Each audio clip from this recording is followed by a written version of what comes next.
एक बादशाह सिकंदर भारत आया। उसे एक चक्रवर्ती सम्राट बनना था। चक्रवर्ती सम्राट उसे कहते हैं जिसकी विजय पताका पूरे विश्व में फैली हो। काफ़ी देशों को उसने जीत लिया था और जब वो भारत से वापस लौटने लगा तो उसे याद आया, उसके मित्रों ने उससे कहा था कि एक सन्यासी को भारत से लेते आना ताकि हम देखें कि सन्यासी आखिर होता कैसा है, और सारी चीज़ें तुम लूट कर लाओगे तो साथ ही एक सन्यासी को भी लूट लाना।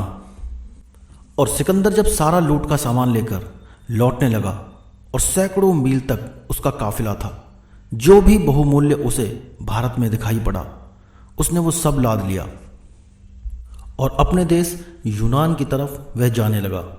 तब अंतिम सीमा पर उसे याद आया कि एक सन्यासी रह गया। सन्यासी के बारे में वह भूल ही गया था। तो उसने गांव के लोगों को बुलाया और पूछा कि यहाँ आसपास कोई सन्यासी है, मैं उसे अपने साथ ले जाना चाहता हूँ। गांव के एक वृद्ध ने उससे कहा, सन्यासी तो बहुत मिल जाएंगे, लेकिन जिनको तुम लूट सको, जिनको तुम ले जा सको, समझना कि वो सन्यासी नहीं है, क्योंकि सन्यासी को ले जाना मुश्किल है। सिकंदर बोला, तुम्हें मेरी ताकत का पता नहीं है। अगर मैं हिमालय को कहूं कि चलो तो हिमालय को मेरे साथ चलना होगा। अगर मैं इस पूरे मुल्क को कहूं कि चलो यूनान, तो इस पूरे मुल्क को एक कोने से दूसरे कोने तक चलना होगा। तो वृद्ध हंसने लगा। उसने कहा, तुम्हें अभी सन्यासी का पता नहीं। अभी तुमने सिर्फ वो चीजें जीती हैं जो हार जाती हैं। अभी तुम्हारा उस आदमी से मुकाबला नहीं हुआ जो हार जानता ही नहीं। फिर उसके बाद खोज की गई और थोड़ी ही दूर एक पहाड़ और नदी के किनारे एक सन्यासी का पता चला। वह वर्षों से वहां रह रहा था। उसका नाम था डायोजनीस। सिकंदर ने अपने सिपाही भेजे और सिपाहियों ने जाकर कहा कि महान सिकंदर की आज्ञा है कि तुम हमारे साथ यूनान चलो। तुम्हें बहुत सुख और सुविधाएं वहां मिलेंगी। तुम्हें किसी तरह की कोई भी तकलीफ या परेशानी नहीं होगी और तुम शाही मेहमान की तरह हमारे साथ रहोगे। उस सन्यासी ने कहा, तुम्हें शायद पता नहीं कि सन्यासी हम उसको कहते हैं जिसने सिवाय अपने और सबकी आज्ञाएं मानना छोड़ दिया है। सिकंदर को कहना, यहां किसी की कोई आज्ञा प्रवेश नहीं कर सकती। वे सिपाही बोले, तुम्हें सिकंदर का शायद पता नहीं। अगर तुम ऐसे नहीं गए तो तुम्हें तलवार के जोर पर लेकर जाया जाएगा। उस सन्यासी ने कहा, तुम सिकंदर को ही भेज दो। और फिर सिकंदर डायोजनीस के पास आया और उसने अपनी म्यान से तलवार निकालकर कहा, अब क्या विचार है, मेरे पीछे चलते हो या नहीं? वो सन्यासी बोला, हम तो केवल अपने पीछे चलने के आदी हैं। सिकंदर ने कहा, इसका परिणाम बुरा होगा।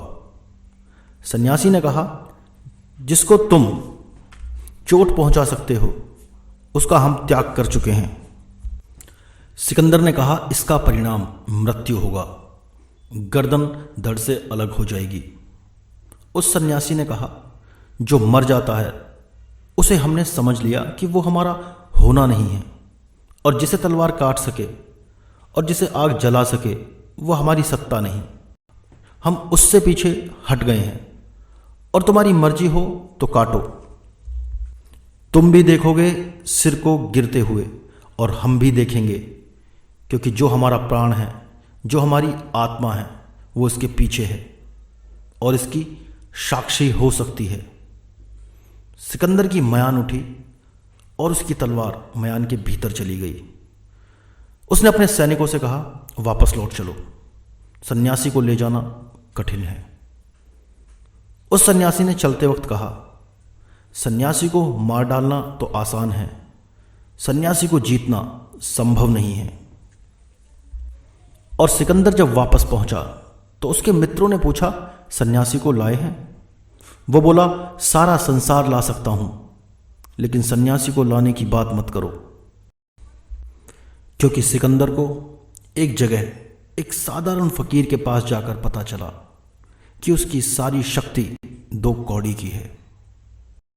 और सिकंदर को याद आया कि जब सिकंदर डायोजनीस के पास से वापस जाने लगा तो डायोजनीस ने उससे पूछा, मैंने सुना है तुमने काफ़ी देशों पर विजय प्राप्त कर ली है, अब आगे तुम्हारा क्या इरादा है? सिकंदर बोला, मैं विश्व विजय के लिए जा रहा हूँ, मुझे विश्व विजेता बनना है। डायोजनीस ने कहा, ठीक है, पर यह सब किस लिए? सिकंदर ने कहा, यह मेरी इच्छा है, जब तक मैं पूरा विश्व न जीत लूँ मुझे चैन नहीं मिलेगा। डायोजनीस ने कहा, लेकिन तुम विश्व को जीत कर करोगे क्या? सिकंदर ने कहा, उसके बाद मैं विश्राम करूंगा। डायोजनीस ने कहा, जब तुम्हें अंत में विश्राम ही करना है तो उसके लिए इतनी जद्दोजहद किस लिए? तुम अभी और यहीं विश्राम कर सकते हो। इतने सुंदर पहाड़ हैं, शीतल नदी बहती है और बराबर में मेरी कुटिया है। तुम चाहो तो मेरे साथ रह सकते हो, यह हम दोनों के लिए काफ़ी है। मैं यहीं विश्राम करता हूं, तुम भी कर सकते हो। सिकंदर बोला, मैं तुमसे प्रभावित हूं, लेकिन एक आखिरी युद्ध है जो मुझे लड़ना है, बस उसे जीत लूं फिर मैं विश्राम करूंगा। डायोजनीस ने कहा, तुम जाना चाहो तो जा सकते हो, लेकिन याद रखना फिर विश्राम का मौका मिले या ना मिले, क्योंकि ऐसे युद्धों से कोई वापस लौटे या ना लौटे ये कोई नहीं जानता। और उसी युद्ध में सिकंदर की मृत्यु हुई, वो वापस नहीं लौट सका। विश्व विजय की उसकी इच्छा अधूरी रह गई। और उस समय के जो रहस्यवादी हैं वो यह मानते हैं कि जिस दिन सिकंदर की मृत्यु हुई उसी दिन डायोजनीस की भी मृत्यु हुई और दोनों की आत्माएं परमात्मा से मिलने आकाश की तरफ चली। उनमें डायोजनीस आगे था और सिकंदर उसके पीछे। तब डायोजनीस ने सिकंदर से कहा, जीवन को समझना बहुत जटिल है। इस जीवन में जो भी पाया जा सकता था मैं वो सब कुछ पाकर लौट रहा हूँ और तुम्हारे लिए मैं दुखी हूँ, क्योंकि तुमने सब कुछ जीता और अंत में तुम सब कुछ हार कर वापस लौट रहे हो।